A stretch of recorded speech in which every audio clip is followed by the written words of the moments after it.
Mereka yang melupakan sejarah akan cenderung untuk mengulanginya. Itu kata-kata pujangga melihat kepada kepentingan kita mempelajari, mengetahui sejarah.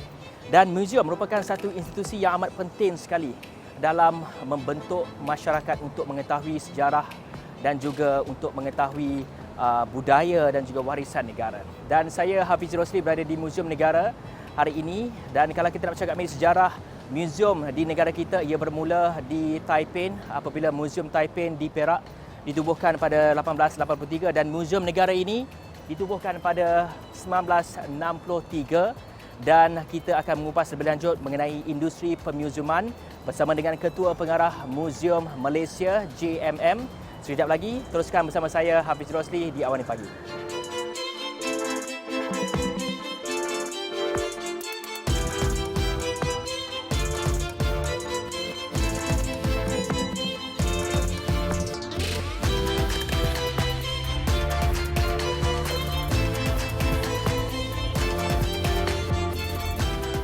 Dan untuk bercakap lebih lanjut mengenai muzium-muzium di Malaysia ini, bersama dengan saya ketika ini adalah Ketua Pengarah Jabatan Muzium Malaysia, Datuk Kamarul Baharin. Assalamualaikum Datuk. Waalaikumsalam. Apa khabar? Selamat pagi kerana bersama dengan kami di Awani Pagi. Ya. Datuk, terangkan sedikit mengenai muzium di Malaysia ini. Berapa banyak muzium yang ada di Malaysia ini yang anda kelolaan JMM sendiri? Okey. Terima kasih untuk makluman. Muzium di bawah Jabatan Muzium Malaysia, kita ada hampir 22 buah muzium di bawah Kementerian Kebudayaan Seni dan Budaya. Manakala secara keseluruhan di Malaysia kita ada lebih 300 buah muzium yang terbahagi kepada muzium-muzium di bawah kerajaan negeri ataupun muzium-muzium badan berkanun dan juga muzium-muzium persendirian. Dan Datuk, kalau dapat jelaskan antara fungsi dan juga peranan Jabatan Muzium Malaysia ni selain dari segi penyelenggaraan, apa agaknya lagi aktiviti-aktiviti yang dijalankan untuk muzium-muzium di Malaysia ni? Muzium kita merujuk kepada Majlis Muzium Antarabangsa ataupun International Council of Museum yang berpusat di Paris, di mana muzium ni dia ada satu piawaian yang standard. Jadi aktiviti-aktivitinya itu berteraskan kepada 5 teras utama lah, iaitu yang pertamanya penyelidikan, yang keduanya berkaitan dengan pengumpulan koleksi, yang ketiganya berkaitan dengan kerja-kerja pemeliharaan dan konservasi, dan yang keempatnya yang banyak orang tahu iaitu pameran. Dan yang kelimanya adalah pengembangan ilmu pengetahuan, dissemination of knowledge, termasuklah mengadakan program-program inreach dan juga outreach yang mendidik masyarakat. Ya. Dari segi, kalau kita nak tahu dari segi perbezaan antara muzium-muzium di bawah pentadbiran ataupun di bawah penyelenggaraan JMM sendiri dengan muzium-muzium yang lain terdapat negara kita, Datuk katakan lebih daripada 300 muzium yang ada. Jadi apa kalau kita nak tahu dari segi perbezaan, bagaimana pula dari segi perbezaannya? Perbezaan dari segi fungsi semuanya sama. Cuma di peringkat negeri ini dia di bawah kawalan pentadbiran dan kewangan kerajaan negeri dan juga institusi sendiri. Cuma di pihak Jabatan Muzium Malaysia kita menjadi penasihat dan juga membantu dari segi teknikal hal-hal yang berkaitan dengan pemuziuman. Mungkin dari segi kapasiti sumber manusianya, kemahirannya banyak berpusat di peringkat federal, dan kita mempunyai kemudahan yang lebih lengkap dari segi sumber manusia, dari segi makmal dan juga pusat repository yang lebih baik. Namun begitu, saya percaya muzium-muzium di Malaysia, khususnya di negeri juga telah mengorak langkah untuk menjadi institusi muzium yang lebih baik setanding dengan lain-lain muzium di dunia. Datuk, kalau kita lihat Malaysia ni telah pun melalui pelbagai peristiwa, pelbagai detik-detik sejarah, ada yang daripada bermula dengan prasejarah sehingga Malaysia kini, Malaysia baharu ini. Jadi bagaimana agaknya elemen-elemen ini dipertontonkan, dipersembahkan kepada pengunjung-pengunjung yang datang ke muzium-muzium di seluruh Malaysia ini? Kita dapati bahawa muzium ni daripada zaman kerajaan Greek dahulu merupakan sebuah tempat untuk menyimpan khazanah orang-orang kaya. Tidak terbuka pada orang ramai. Tapi selepas itu dia menjadi pusat selepas melalui beberapa proses zaman. Dalam konteks Malaysia hari ini kita lihat apabila British menjajah negara kita.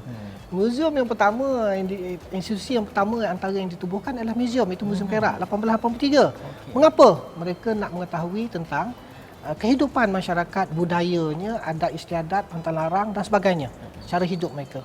Jadi sebab itu dalam konteks ini juga kita lihat bahawa Muzium Negara ni ditubuhkan pada 1963 selepas kemerdekaan.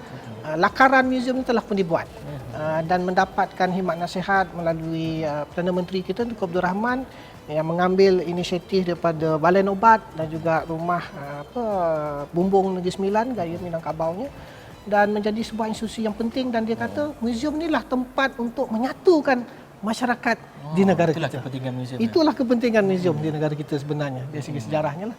Dan saya lihat bahawa muzium ini kita telah melalui proses yang panjang dari segi zaman, daripada abad yang terawal, kerajaan sebelum prasejarah sehinggalah zaman masa kini.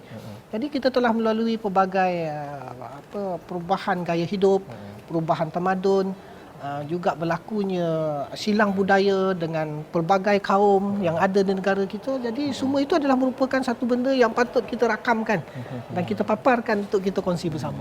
Dan semestinya kalau nak mempelajari sejarah ni, kita lihat dengan mata kita, maknanya lebih berkesan pembelajaran kita, betul? Ya, betul. Dan semestinya bukan saja untuk pelajar sejarah, bukan saja untuk kita yang sudah pun dewasa ini ataupun mereka yang sudah lanjut usia dan sebagainya, tapi kita perlu dedahkan juga kepada kanak-kanak, betul-betul.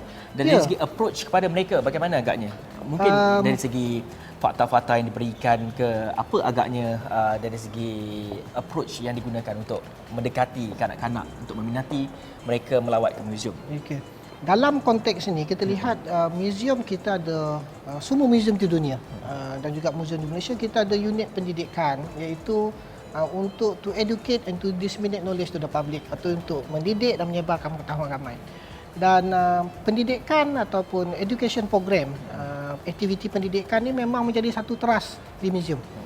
Di peringkat kita di Jabatan Muzium Malaysia dan juga muzium-muzium di seluruh Malaysia, kita telah mengadakan kerjasama dengan Kementerian Pendidikan Malaysia, di mana kita melancarkan program satu pelajar, inspirasi pelajar inovasi muzium, di mana dalam tu kita telah mewujudkan satu silibus ataupun satu kurikulum untuk diikuti oleh pelajar-pelajar, khususnya bagi belajar tentang sejarah. Jadi mereka boleh tengok dalam website kita, boleh melanggar. Ini berbeza dengan lawatan guru-guru bawa ke sekolah, di mana guru-guru bawa ke sekolah biasa boleh pergi tanpa ada satu silibus. Tapi dalam program inovasi pelajar inspirasi muzium ini, kita lihat bahawa pelajar diberikan satu fasa-fasa pendidikan, iaitu taklimat, mereka boleh berlakon, mereka boleh diberikan satu task dan exercise, dan mereka boleh belajar mengikut kurikulum dan buku teks yang dikeluarkan oleh Kementerian Pendidikan Malaysia. Baik, itu antara approach yang digunakanlah untuk mendekati pelajar-pelajar. Ialah kalau kita pun nak bagi tahu kepada ataupun kita nak mengajar masyarakat kita mengenai sejarah ni, kita kenalah bermula daripada kecil lagi, betul tak? Okey, dan selepas ini kita banyak lagi nak bincangkan bagaimana agaknya Jabatan Muzium Malaysia ini dari segi nak mengekalkan antara artifak-artifak yang banyak, artifak yang ada di muzium-muzium di negara kita ni. Ada yang berusia daripada ribuan tahun dan sebagainya. Jadi kita nak tanya juga mengenai usaha-usaha yang dijalankan untuk mengekalkan dari segi kualiti kondisinya. Selepas ini kita akan bersama sekali lagi dengan Datuk Kamarul.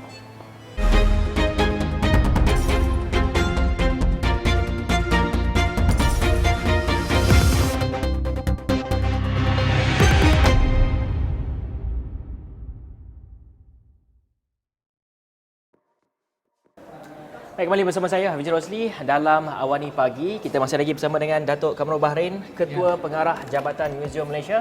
Sekarang ni di Muzium Negara. Datuk, kalau kita nak tahu di Muzium Negara, tidak mengira di Muzium Negara dan juga di bawah di muzium-muzium di bawah seliaan JMM ataupun Jabatan Muzium Malaysia sendiri, bagaimana agaknya usaha-usaha yang dijalankan oleh Jabatan Muzium untuk mengekalkan? Kita tahu seperti ini banyak artifak-artifak yang telah ditemui ini berusia ribuan tahun, jutaan tahun dan sebagainya. Bagaimana agaknya usaha yang dijalankan oleh Jabatan Muzium untuk mengekalkan dari segi kualiti dan juga dari segi kondisi dia sendiri? Okey. Yang pertamanya, semua koleksi ini kita perlu ada tempat penyimpanan, iaitu kita panggil sebagai repository. Di mana repository ini mempunyai kawalan suhu dan juga humidity yang sesuai dengan barang, sama ada dia bersifat logam ataupun dia sifat organik dan sebagainya.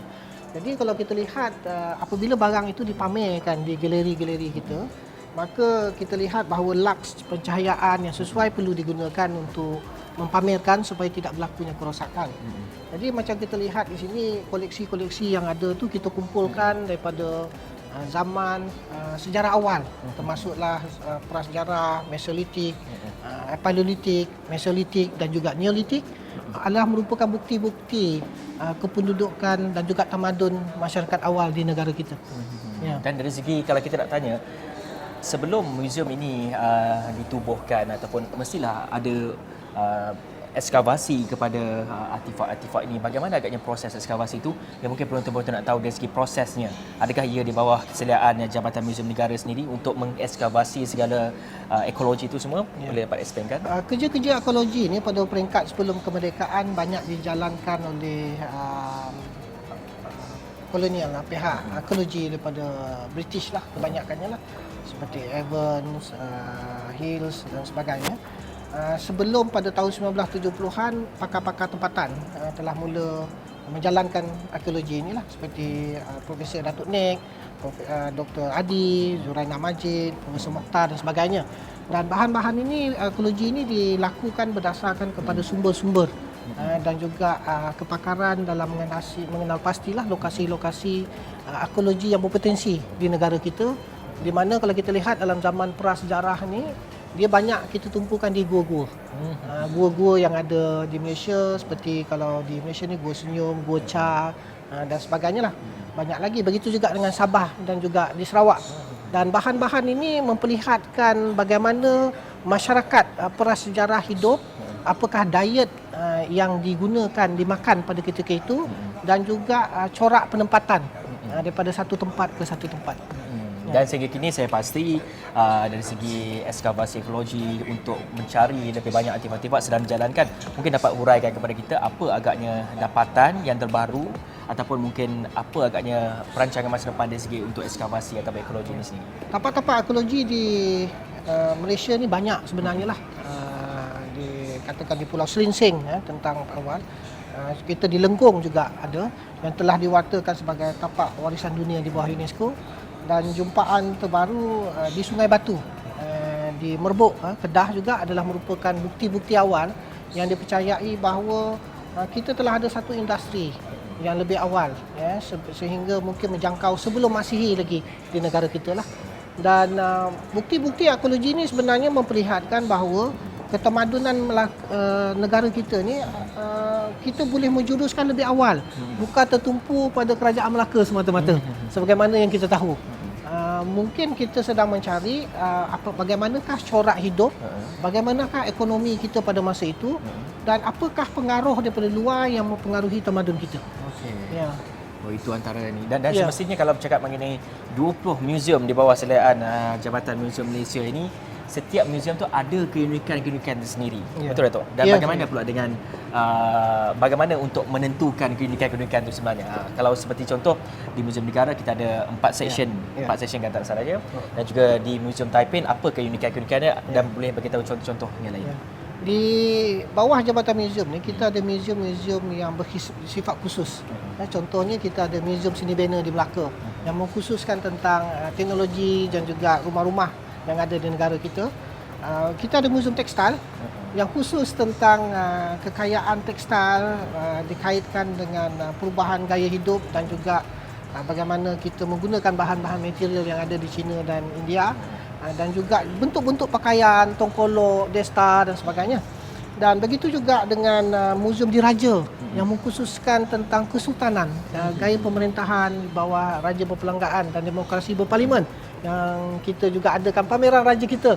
Di manakah pentingnya raja dalam kedudukan perlembagaan negara kita. Begitu juga kita ada Muzium Sungai Lembing yang khusus tentang sejarah sungai, pelumbungan bawah tanah yang pernah diadakan di negara kita. Kita juga ada Muzium Arkeologi Lembah Bujang yang menumpukan tentang Lembah Bujang sebagai salah satu pusat perdagangan yang penting di negara kita.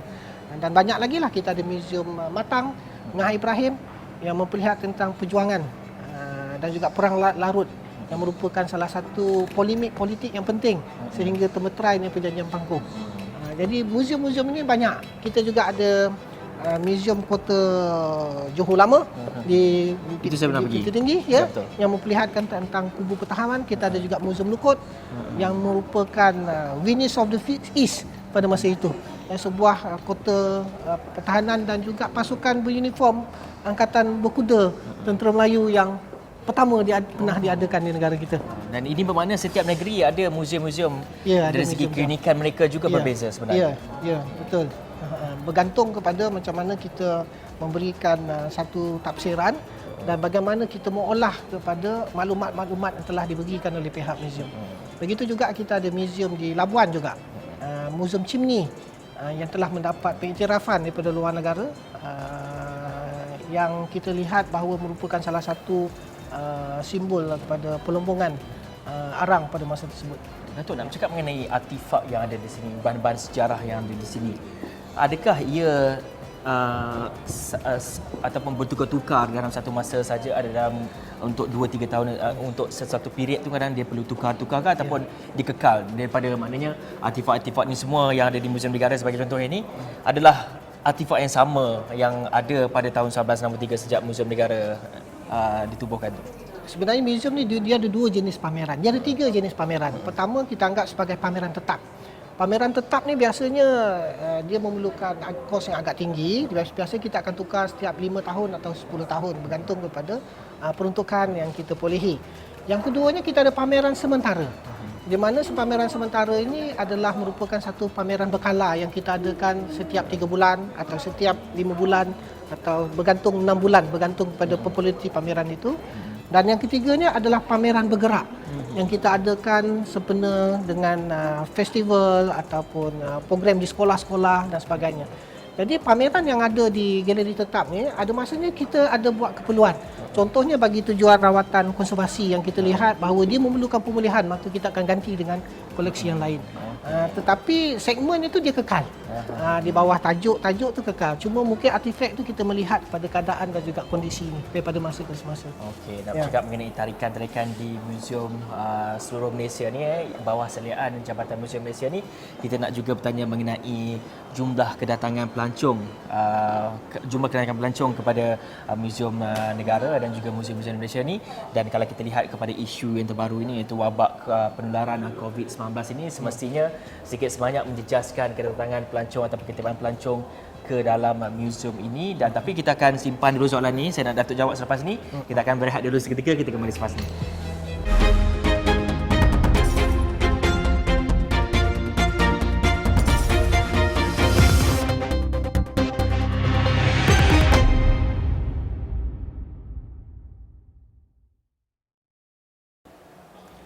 Baik, The Lost Kingdom, pameran sementara yang sedang pun berlangsung di Muzium Negara ini. Dan seperti Datuk katakan tadi, ada 3 jenis pameran di Muzium seluruh Malaysia ini. Ada pameran tetap, pameran sementara seperti The Lost Kingdom ini, dan juga pameran bergerak. Okey, kita nak tahu sedikit mengenai pameran sementara ini yang sedang berlangsung, The Lost Kingdom ni, apa agaknya perinciannya Datuk dapat berikan kepada penonton semua? Okey, pameran The Lost Kingdom ni adalah juga merupakan satu pameran yang kita bawa khas yang memperlihatkan tentang negara kota yang kita highlightkan, yang kita utarakan sebelum abad ke-14. Masyarakat cuma tahu tentang kerajaan Melaka biasanya, tetapi kita cuba melihat kerajaan-kerajaan kita yang banyak ada dalam sejarah lah. Kita hanya dengar mungkin dalam bentuk legenda, contohnya kerajaan Langkasuka, kerajaan Beruas atau kerajaan Pampan, Lengkiu dan sebagainya lah. Tapi dalam hal ini kita memperlihatkan bahawa kita dulu tidak dibataskan oleh sempadan politik, nation state atau negara bangsa selepas pengenalan sistem demokrasi.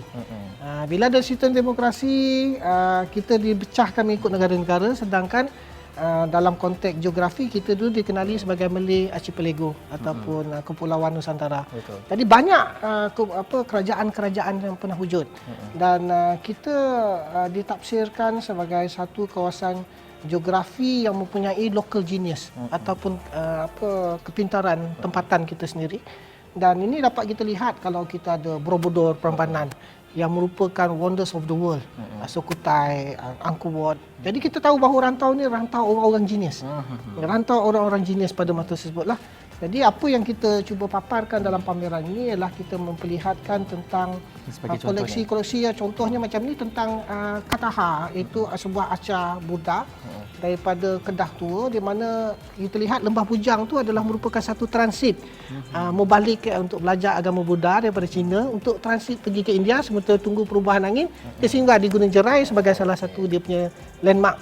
Jadi kalau kita lihat bukti-bukti hasil fizikal dan juga artifak yang ada ini memperlihatkan tentang satu bentuk arca yang dikaitkan dengan agama Buddha pada abad ke-6 dan ke-7 Masihi lah. Jadi kalau kita lihat arca-arca ni sebagaimana saya cakap awal tadi telah dilakukan oleh penyelidik Quarries Wales pada tahun 1940s. Sebelum kemerdekaan semua penyelidikan kita dilakukan oleh pihak British. Sebelum ahli arkeologi tempatan mengambil alih. Dan saya percaya apabila ada pameran-pameran yang bersifat sementara ini, ia sebagai salah satu perancangan daripada Jabatan Muzium Malaysia untuk menarik lebih ramai lagi pengunjung untuk datang ke muzium ni. Nak bercakap mengenai pengunjung pula, kalau kita lihat tahun ini, Tahun Melawat Malaysia, satu kempen, satu agenda begitu besar sekali untuk mempromosikan negara kita di mata luar, iaitu negara kita mensasarkan lebih daripada 30 juta pelancong untuk masuk ke negara kita. Dan di pihak Jabatan Muzium sendiri mensasarkan 3.2 juta pengunjung untuk datang ke muzium di seluruh Malaysia ni. Dan dari segi kalau kita lihat kepada isu melibatkan coronavirus pada ketika ini, bagaimana agak dari segi bilangan pelancong datang ke muzium negara dan juga muzium-muzium di bawah Sdn. Kita setiap tahun kita menyasarkan KPI kita dari segi jumlah pelancong. Jadi apabila kita mensasarkan sebanyak 3.2 juta, ini adalah berdasarkan peningkatan, berdasarkan pencapaian tahun lepas iaitu 2.9 juta. Jadi sempena Visit Malaysia Ya, kita juga harus bergerak selari dengan kempen Visit Malaysia Ya, so kita tambah lagi dan kita sasar 3.2 juta. Secara puratanya, kita contoh di Muzium Negara, di Kompleks Jabatan Muzium Malaysia ini, kita akan mendapat pelawat sekitar dalam 70 hingga 80 ribu pelawat sebulan berdasarkan kepada jualan tiket kita. Tetapi memang coronavirus ni memberikan sedikit impak. Kalau kita lihat data kita pada bulan Januari, sekitar 42,720 itu yang saya tengoklah sebentar tadi. Dan kita lihat bahawa ada penurunan sekitar 40% daripada jumlah pelawat. Dan ini juga saya percaya berlaku bukan saja di muzium, di banyak tempat termasuklah di theme park, shopping kompleks, restoran, hotel dan sebagainya. Dan kita menyadari hakikat tersebut. Jadi untuk langkah itu kita selari dengan Kementerian Kebudayaan Seni dan Budaya, Kementerian Pelancongan Seni dan Budaya. Kita cuba mempergiatkan domestic tourism. Itu kita cuba menggalakkan pelajar-pelajar sekolah dan juga pelawat tempatan dengan mengadakan pelbagai aktiviti. Contohnya besok kita ada kesenian seni kraf orang asli selama 2 hari dengan masyarakat orang asli untuk tahu tentang makanan, pakaian, gaya hidup dan sebagainya. Itu antara kita punya langkah-langkah kita lah, selain daripada kita selari dengan arahan Kementerian Kesihatan untuk meletakkan sanitizer, pemeriksaan suhu dan juga pemakaian mask pada petugas-petugas kita lah. Dan dari segi perancangan untuk tahun ini, Tahun Melawat Malaysia bagaimana agaknya di pihak muzium? Kita tetap meneruskan, kita pun melihat perkembangan. Agaknya event atau pameran yang akan berlangsung sepanjang tahun ini. Kita telah merancang, bergantung kepada perkembangan semasa, tetapi kita telah merancang, contohnya kita ada pameran yang besar, contohnya pameran The Pharaoh atau pameran Firaun yang kita rancang pada bulan tahun ini, bulan 10. Begitu juga pameran motorsport pada bulan 9. Kita ada pameran paranormal juga ada. Kita juga ada pameran kilauan emas, kuasa, the power of gold pada tahun ini. Juga kita ada pameran bersamaan dengan Raja Permaisuri Agong, koleksi Raja Permaisuri Agong, permaisuri-permaisuri yang pernah menjadi permaisuri koleksi mereka, dan juga pameran berkaitan dengan kemerdekaan dan sebagainya. Jadi kita lihat pameran ini akan terus kita buat aktiviti, dan juga kita akan tetap mengadakan festival seperti festival Kota Kuala Kedah, festival sambutan Hari Muzium Antarabangsa, dan banyak lagi event di mana kita ada 130 program yang telah kita atur pada tahun ini sempena dengan Tahun Melawat Malaysia. Okey, Datuk, sebelum kita nak mengakhiri awal ni pagi ini, secara ringkasnya apa perancangan Jabatan Muzium Malaysia untuk merancangkan lagi ataupun untuk memajukan lagi institusi permuziuman di negara ini? Dari segi jangka pendek dan jangka panjang, pihak jabatan telah pun mengubal 5 kertas dasar dan juga 8 peraturan-peraturan untuk dijadikan sebagai satu garis panduan dari segi meningkatkan profesional permuziuman. Dan kita juga telah menyediakan pelan strategik ICT 2018-2022 dan pelan strategik Jabatan Muzium Malaysia jangka panjang. Jadi antara penekanan untuk memperkasakan permuziuman adalah dengan peningkatan profesionalisme, meluaskan kolaborasi dengan negara-negara luar dan juga negara agensi-agensi yang ada di negara kita. Selain daripada kita mempertingkatkan dari segi sistem infra dan keperluan dalam kita punya repository, makmal dan sebagainya, dan juga penggunaan teknologi pada pameran-pameran muzium. Okey, baik, begitu jelas dan kita telah pun mendapat perincian yang lebih lanjut mengenai muzium ini. Dan apa pun, terima kasih kepada Ketua Pengarah Jabatan Muzium Malaysia, Datuk Kamarul Bahrain, kerana sudi bersama kami di Awani Pagi. Terima kasih Datuk. Terima kasih. Dan apa pun, selamat berjaya untuk perancangan tahun ini. Semoga dapat dilaksanakan dengan jaya dan semoga sasaran 3.2 juta pengunjung untuk datang ke Muzium Seluruh Malaysia dapat dicapai. Dan dengan itu, saya Hafiz Rosli. Assalamualaikum dan salam hormat.